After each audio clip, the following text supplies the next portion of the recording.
नमस्कार साथियों, यह है पीएच नेटवर्क। मैं हूं प्रदीप हूँ। आशा करता हूं कि सब राष्ट्रवादी प्रसन्न होंगे। आज मैंने ये टोपी लगाई सिर पे, जिस पे भारत माता का एक झंडा है। यहाँ पर जो तिरंगा झंडा लगा हुआ, हमारा मकसद ये है कि हमारा जो तिरंगा है हमेशा ऊंचा लहराता रहे। चाहे कोई अलतकिया करके इसको ख़त्म करना चाहिए या कोई ज़ोर ज़बरदस्ती करके उसको हटाने का प्रयास करे, उसको फाड़ने का प्रयास करे। इस सिलसिले में मैं ये अलतकिया की बात आज क्यों कह रहा हूँ। अलतकिया की बात मैं इसलिए कर रहा हूँ क्योंकि पहले जो वक्फ वाले ये कहते थे कि हमारी जो 8 लाख प्रॉपर्टीज़ है वो हमारी, यानी कि उसका मालिक वक्फ बोर्ड है। तो उन्होंने ये भी कोशिश की कई लोगों ने कि हम ये नहीं देखेंगे कोई यूज़र बाय वक्फ बाय यूज़र है कि दस्तावेज़ नहीं होते थे पहले, 20 साल 30 साल 40 साल पहले डॉक्यूमेंट नहीं होते थे, इसलिए रजिस्टर वो प्रॉपर्टीज़ रजिस्टर्ड नहीं है। तो सुप्रीम कोर्ट में भी गए, हल्ला भी बहुत मचाया, लेकिन कोर्ट ने कहा कि प्रॉपर्टी तो वही मानी जाएगी अगर आपके पास हमारा कोई घर है, कोई ज़मीन है, उसके भी कागज़ होते हैं, तो ये प्रॉपर्टी रजिस्टर्ड होनी चाहिए, उसका कोई कहीं ना कहीं रिकॉर्ड होना चाहिए। ज़बानी कहने से कोई प्रॉपर्टी किसी की नहीं हो जाती है। पहले जो एक कानून बनाया हुआ था कांग्रेस ने कि जिस पर वक्फ वाले उंगली रखे या जिस पर कहीं भी किसी ने अगर गलती से भी वहाँ पर एक कब्र बनानी, सीमेंट की कब्र, और उस पर हरा रंग किया, वो वक्फ की प्रॉपर्टी हो जाती है। इसलिए सरकार को वक्फ अमेंडमेंट बिल पास करना पड़ा।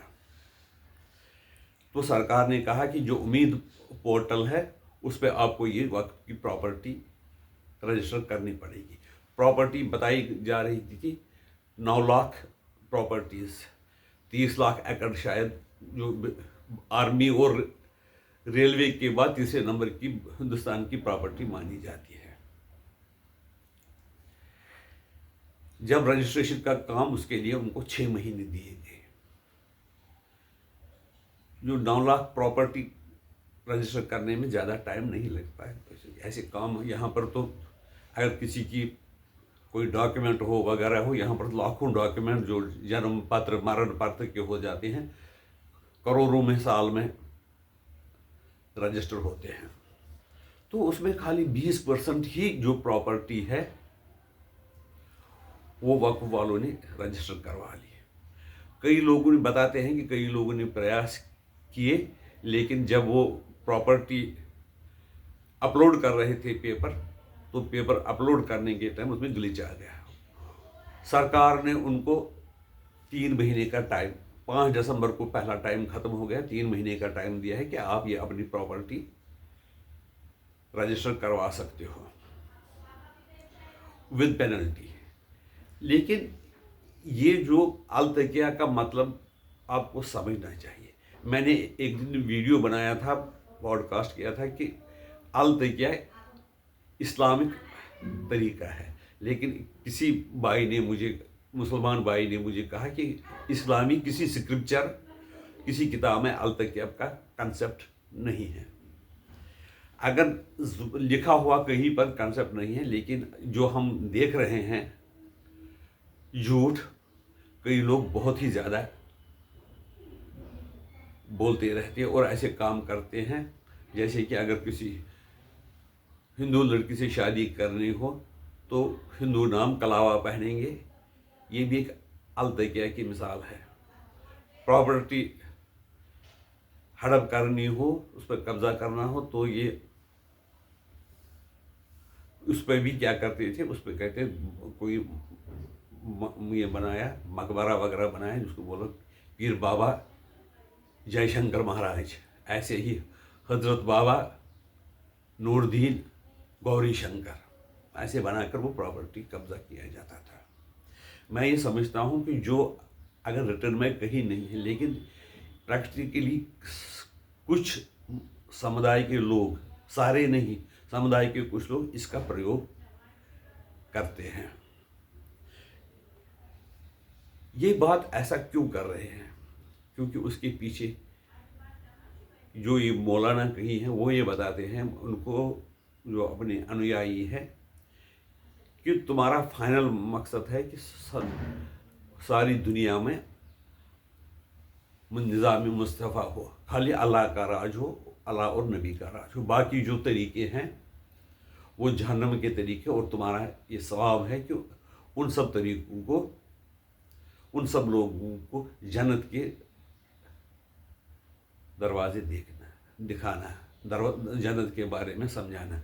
लेकिन ये बात है, वो कन्वेंसिंग हर कोई कर सकता है, प्रचार कर सकता है, लेकिन ज़ोर ज़बरदस्ती नहीं कर सकता। भारत का कॉन्स्टिट्यूशन भी कहता है कि आप अपना जो है धर्म प्रचार कर सकते हो, लेकिन आप ज़बरदस्ती या किसी चालाकी से, इंड्यूसमेंट से, रिश्वत से और कोई अनैतिक तरीके अपनाकर किसी का धर्म परिवर्तन नहीं करा सकते हो।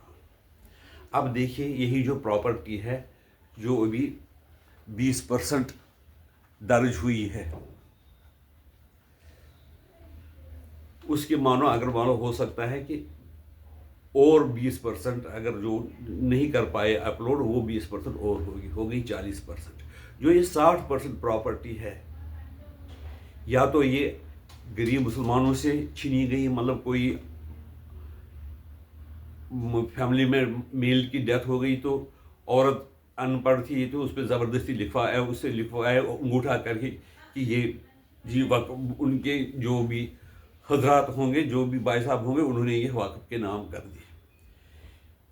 और कई जगह पे तो सरकारी प्रॉपर्टी पे कब्जा किया हुआ लगता है, जिसको कहा कि ये वक्फ की प्रॉपर्टी है। यहाँ तक कि एक मिसाल ऐसी है कि तमिलनाडु में जो 1500 साल पुराना गांव बसा हुआ, उसको भी कोर्ट में ये दावा किया गया कि ये जो प्रॉपर्टी है ये वक्फ की है। अगर ये वक्फ नहीं है तो क्या कारण हो सकता है? उसका यही कारण हो सकता है कि ये कई लोग इनको समझाते, कई मौलाना समझाते हैं कि आपको गज़वाए हिंद करना है, उसके लिए आप उचित और अनुचित तरीके अप्लाई कर सकते हो, जो कि भारत की जो कॉन्स्टिट्यूशन है उसके खिलाफ। लेकिन जो कहते हैं कि हम संविधान के अनुसार चलते हैं, जब भी कि संविधान के अनुसार कोर्ट कोई फैसला राम मंदिर के पक्ष में देते हैं तो कहते हैं कि मस्जिद एक बार हुई तो हमेशा रहेगी, मस्जिद मस्जिद ही रहेगी। और उसके लिए बाबरी का मुर्शिदाबाद में भी हुमायूं कबीर नामक एक व्यक्ति ने कहा कि मैं वहाँ पर एक मस्जिद बनाऊंगा। हिंदुस्तान में मस्जिद बनाने की कोई पाबंदी नहीं है, जैसे कि इस्लामिक कंट्रियों में भी अब बनाने लगी हैं, और जैसे पाकिस्तान कर वाले कंट्रियों में ऐसे इतने मंदिर है, उनकी दुर्दशा है, हो गई है, लेकिन उनको रिपेयर करने की इजाज़त नहीं है। लेकिन बाबरी का ही नाम क्यों रखना है? ये है कि बाबर वो व्यक्ति थे जिसने कि बड़ा टॉर्चर किया था, बड़ी तकलीफ दी थी लोगों को, और ज़बरदस्ती लोगों को कन्वर्ट किया था। इसलिए बाबर से मस्जिद को जोड़ना ठीक नहीं है। अगर आप चाहे आपके बुज़ुर्गों को ज़बरदस्ती मुसलमान बनाया गया हो या आप अपनी मर्ज़ी से बन गए हो, तो हम आपके पूर्वज हमेशा हिंदू थे, और उनके जो यहाँ पर बाबर वगैरह आक्रांत आए थे, उन्होंने बहुत ही ज़्यादा अत्याचार हिंदुस्तान में किए। बाबरी का नाम किसी मस्जिद के साथ जोड़ना मेरे ख्याल में ठीक नहीं है। और ये जो अलतकिया है, अलतकिया ये होता है कि आप अगर आप माइनॉरिटी में हो तब तक आप रल मिल के रह सकती हो किसी भी समुदाय के साथ। जब आबादी बढ़ेगी तो आप राम राम नहीं, अगर आप कम हो तो राम राम भी बोल सकते हो, ज़्यादा बढ़ गई तो अस्सलाम वालेकुम बोल सकते हो, और अगर 50% से अबव हो गई तो राम राम कोई बोल नहीं सकता है, अस्सलाम वालेकुम बोलना है, और उसका जवाब भी अस्सलाम वालेकुम में ही मिलना है। और जो आदत हिजाब पहनना वो सब के लिए ज़रूरी हो जाता है। आपकी राय इसके बारे में क्या है, हमें बता दीजिए। और हम التقیہ کے بارے میں جو ہمارے پاکستانی دوست ہیں جو ہم مجھے سبسکرائب کیے ہوئے ہیں وہ بتائیں کہ التقیہ واستو میں چیز کیا ہے. اس سلسلے میں ان سے پاکستانی جو میرے سبسکرائبر ہیں ان سے یہ پوچھنا چاہتا ہوں کیا آپ عمران خان کے لیے اس کی رہائی کے لیے اس کو پرائم منسٹر بحال کروانے کے لیے کسی حد تک جا سکتے ہیں؟ اگر آپ کا جواب ہاں وہ بھی لکھ لیجیے، اگر نہیں وہ بھی لکھ لیجیے. تو اگر آپ نہیں کہیں گے تو یہ جو آپ اپنی بہادری دکھاتے ہیں ان کے لیے گلیوں میں نکلتے تو آپ میں جوش نہیں، آپ سچے مسلمان نہیں، سچے سمرتھک نہیں ہو عمران خان کے.